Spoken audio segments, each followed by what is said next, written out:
I walked to the basket near the fireplace to fill it with the chopped wood before picking up the fire poker, intent on clearing out a space for fresh wood.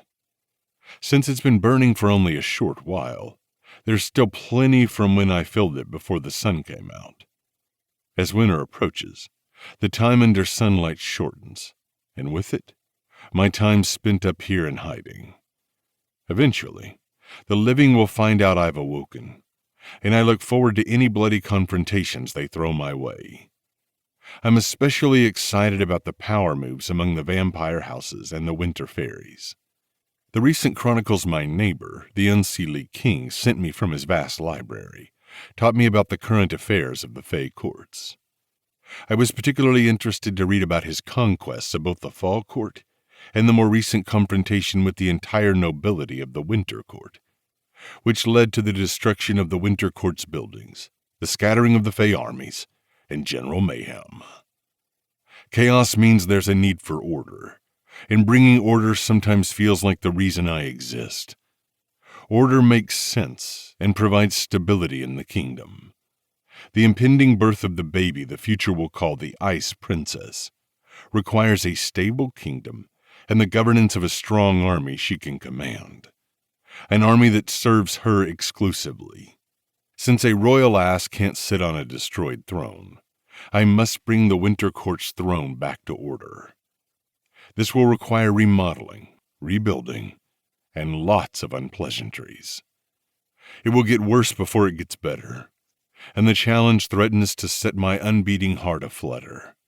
The shadows gathering in the corner on my left herald the appearance of the Unseelie King, a tall, broad-shouldered male wearing a formal black-on-black uniform with silver buttons and a single red sleeve. His long black hair looks tousled, and he's wearing a beard, trimmed, but still, it's facial hair. Combed and pulled tightly and neatly at the top of my head, my long hair is in perfect order. I would rather be caught alive with the bleeding and beating heart than wear hair on my face. I give him a once-over. What is it with this male's hair? Even though we're neighbors in a mountainous three-village settlement with a population totaling under 1,000 people, the king is a recluse. I haven't seen him but twice since I arrived on this property. The first time was when he thought I murdered an Eterno he called Vane. Novinel is the male's full name, and once we sorted out who I was and why I'd been awoken, the king seemed thrilled and sent me books to get me up to speed with modern Fae times. The second time I saw him was when I went down to the village streets to eat, and he intercepted me, saying I could have my food delivered. I refused the virginal food he sent me, and have traveled long distances to feed ever since. Hunting and luring prey is a matter of survival for me. I cannot feed from a weakling virgin Fae with barely any magic.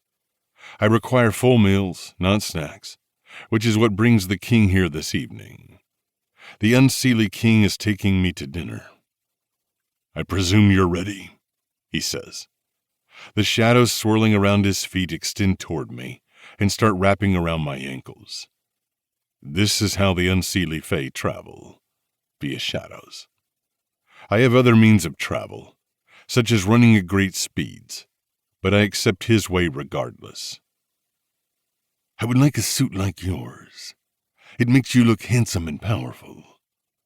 It's not the suit. It's certainly not the tragic hairdo either. I deadpan. He mumbles something in the modern Fae language. Living out here in seclusion hasn't given me much opportunity to converse in this twisted new tongue I learned from reading his books. Pardon? I lean in, and as I do, I take a whiff of his life force, his Fae magic.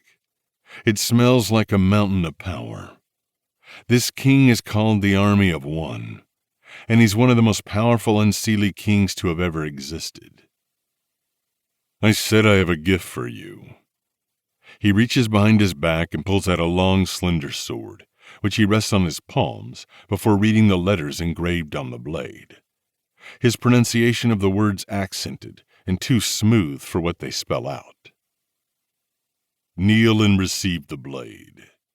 The king of all the Unseelie Fae holds out the old spelled sword. I tilt my head.